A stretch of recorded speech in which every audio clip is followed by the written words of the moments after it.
vas peut-être faire un petit peu de petit pivot, tu sais, parler un petit peu plus Ben de oui. côté business OK. en arrière de ton lifestyle, qui est vraiment cool. Puis, je trouve ça le fun parce que lundi, j'ai fait un post sur Facebook où je disais, tu sais, que l'entrepreneuriat, souvent, ce qui arrive, c'est que, tu sais, tout le monde veut se partir d'un business à cause que, hey, ça t'apporte donc bien de la liberté. Oui.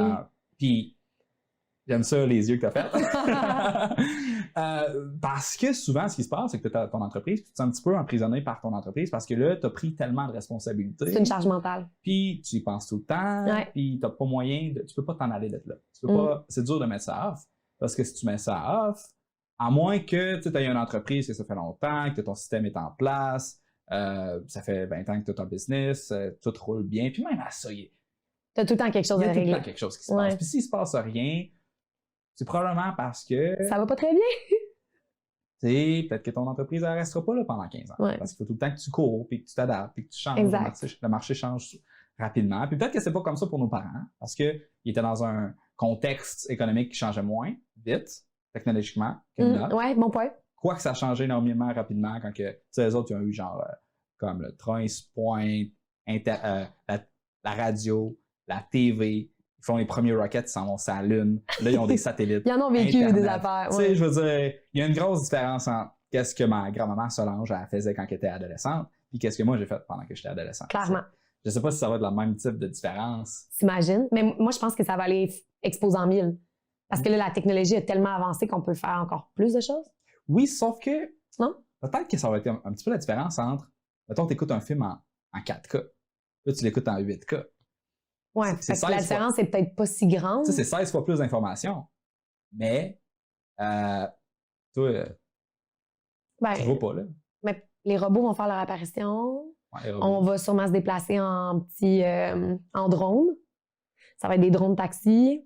Qu'est-ce qu'il va y avoir d'autre? On va sûrement plus voler que d'être au sol. On va exploiter comme la zone aérienne. Qu'est-ce qui pourrait arriver dans les prochaines Je années? pense pas qu'on va exploiter la zone aérienne. Moi, je pense que oui. Parce que c'est quand même dangereux. Ouais. Il y a un accident à terre, 2 chars qui se rendent dedans, c'est chill. 2 drones qui se rendent dedans, c'est un autre game. Ben, si c'est des pilotes automatiques, c'est chill. Ça arrive des bugs. Ça arrive des bugs. Mais peut-être qu'on va être rendu à contrecarrer les bugs. Peut-être. Potentiellement. Ça fait du bruit aussi. Mais qu'est-ce que tu voulais venir sur l'entrepreneuriat? Oui, c'est ça. Fait que, excusez. Trop de scotch. Je vais en prendre Whisky ou d'autres. scotch? C'est du whisky. Ça va être du scotch. Je sais même pas c'est quoi la différence. C'est la provenance. Ah, Dans le fond. ok, parfait. Scotch, Scotland. Oui, ça fait du sens. Whisky, parfois ailleurs. Ah, je C'est pensais. comme un peu comme du champagne. Ça. Champagne, c'est du vin qui a été fait C'est clair. dans la région de Champagne. T'en veux ça? Oui, non? Oui, non. Il est vraiment bon. Un petit peu. Tiens. Merci. Il est vraiment bon. Ça, dans le fond, Fait c'est. que la réalité de l'entrepreneuriat. Oui, c'est ça. Mais je veux juste faire une petite annonce avant, tu sais. parce qu'on fait penser Annonce. à ça. Vas-y, Annonce. vas-y. Donc, on fait des rencontres secrètes entre les membres de la tranchée. Donc, C'est donc si cool. tu n'en as jamais entendu parler avant, c'est normal parce que c'est secret. Tu n'es pas censé le savoir. Mais est-ce que j'ai le droit de venir? Oui, je pense que tu vas être en voyage, par contre. Au prochain, ça va être le 27 mélodie. Elle me confirme à l'instant dans mon oreillette. Le 27 On est mars? confirmé, 27 mars. Je suis là. Prochain. Good. Fait que Je pense. pour revenir si tu es là. OK, parfait. Et puis, on fait ça dans nos locaux ici. Et puis, on va inaugurer aussi, c'est juste pour les membres de la tranchée qui viennent. Et puis, c'est pour ça que tantôt, tu as vu comme un gros stack d'alcool. C'est parce que à chaque fois que La tranchée, ils boivent. je fais des rencontres secrètes, j'achète de l'alcool pour tout le monde. C'est Nice. bar open. Ça coûte genre 10$ quand t'es membre. Bouffe aussi, tout est inclus. Fait que c'est super le fun. Très Fait cool. qu'on fait ça le 27 prochain. Donc, les membres qui écoutent. C'est un vendredi? Oui, on fait ça le vendredi du dernier mois de chaque trimestre. Hey, crime, je vais peut-être essayer de venir. Ça pourrait être. Je vais être à Trois-Rivières pour le salon du livre. Ah, mais crime, bon timing. Bon timing. That's it. Mm. Fait que. Parfait. Cool. Je crois que je regarde aussi, là, peut-être que. On va inviter François aussi. François Lambert. Ah, ça serait drôle. Ça serait drôle, ouais. Fait qu'on va présenter aussi nos nouveaux studios. OK, bonne idée. Pour justement, on va commencer à prendre des clients pour qu'ils puissent venir commencer à shooter. On en a déjà pris quelques-uns. Ils sont venus, ils ont testé un petit peu, rodé la patente. Toi, qu'est-ce que tu trouves à date là, du studio? Est-ce que tu aimes ça? J'adore. On est vraiment dans une petite ambiance calfeutrée. Puis, on parle la notion du temps. Fait que j'ai aucune idée il est quelle heure. J'ai aucune idée s'il fait beau dehors. C'est vrai, mais je suis concentrée sur la conversation, mettons. Exact. Puis ça... c'est comme si on était dans un sous-sol vraiment pimpé. Puis qu'on regardait un film qu'on était bien installé. Mais là, on jase. Ouais. Avec l'alcool. Puis, c'est pas juste ça ici, dans le fond, qu'on va louer. Il y a d'autres pièces qu'on va louer. Donc, t'en as vu une en haut. Ouais. Rapidement, là. Tantôt, je vais te la montrer plus en détail. Mais à date, tu trouves-tu que c'est quelque chose qui est révolutionnaire? Attends. Donc, toi, t'aimerais Ton ça idée? shooter ici? Ben, moi, j'ai pas à shooter dans la vie, mais si j'avais à shooter, c'est sûr que je louerais. Non, regarde. Oublie ça, là, faire tes voyages. OK? On a un écran vert. On te met ici, là. Puis on prend des photos Regarde. insane. Avec tous des kits cute, là, comme je ne fais pas dans la Après vie. ça, là, tu vas pouvoir faire. Tu fais ça pendant 2 jours ici.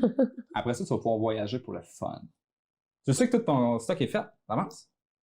Tu Pas voyages, tu t'en fous, tu sais. Mais shooter, tu parles de tourner. Ouais. Faire des vidéos et faire des podcasts. Ouais. Tu pourrais te faire un podcast aussi. J'y ai pensé, vraiment. On a un beau concours, on fait tirer le micro. Non, j'y ai pensé pour vrai. J'ai eu en 2020 à faire une liste de priorités, à me faire comme une espèce de gros tableau de c'est quoi qui se passe dans ma vie en tant qu'entrepreneur. Ouais. C'est quoi toutes mes cases ou mes casiers d'ouvert, si on veut. Puis de les noter. Je me suis mis un cœur pour les projets de cœur. Je me suis mis un signe d'argent pour ceux qui étaient plus payants.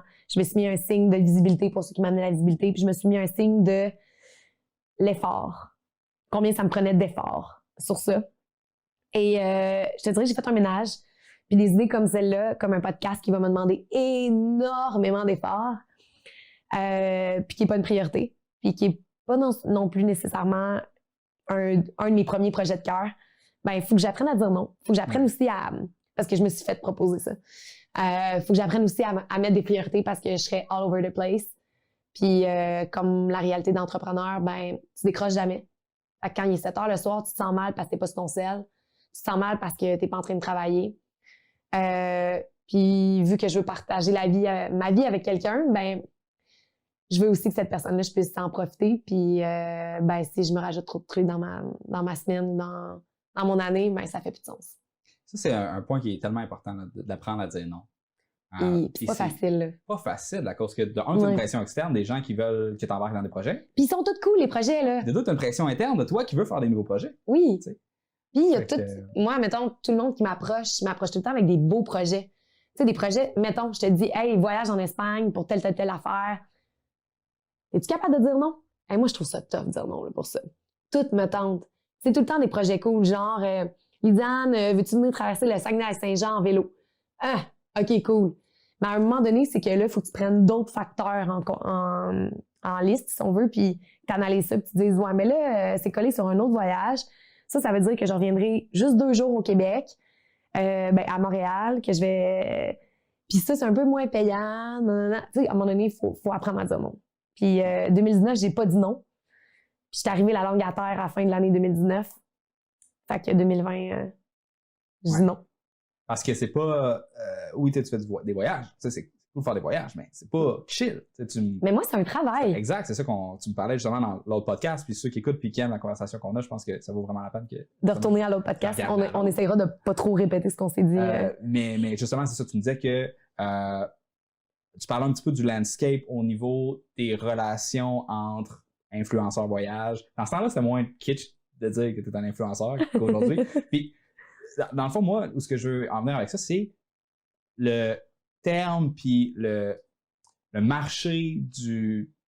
Je sais pas quel autre mot prendre, mais le marché des créateurs de contenu autour du voyage puis du marketing autour de ta personnalité puis de ton influence sur les gens. C'est une belle façon d'appeler les choses. C'est correct. Ce landscape-là a changé énormément dans les 2-3 dernières années à cause que tout le monde se sont mis à acheter des faux abonnés, les compagnies se sont mis à perdre de l'argent, ils payaient pour des trucs que finalement le monde ne livrait pas, les produits. En effet. Toi, comment est-ce que ça a affecté ta relation avec tes sponsors? C'est qui les sponsors que tu as? Comment est-ce que ça se passe présentement? Comment est-ce que ça a évolué? Pour vrai, j'ai la chance que ça fait quand même 6 ans que je fais ça. J'ai établi une réputation. Parce que ce qu'il faut se dire, c'est bien beau que tu aies 300 000 abonnés sur Instagram, mais les compagnies vont être un peu... Il n'y a rien de mieux que du word of mouth.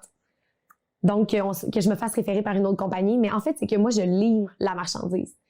Je suis engagée, par exemple, pour couvrir... Récemment, j'étais sur le marathon canadien de ski de fond. Donc, j'avais un défi, celui de parcourir 95 km en ski de fond. Puis, il fallait que je couvre ça sur les réseaux sociaux, puis que je mette de l'avant Tourisme Outaouais et le marathon. Je suis une professionnelle. J'ai travaillé auparavant dans un genre de milieu entrepreneurial. Je sais c'est quoi livrer, puis bien livrer, faire des rapports pour amener ça après ça au client. Quand tu es sérieux dans ta business, tu es reconnu pour ça.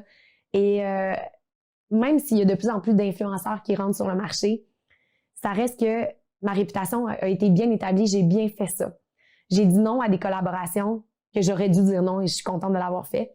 Des collaborations qui ne fitaient pas avec l'angle avec lequel je veux développer en fait mes réseaux sociaux, si on veut.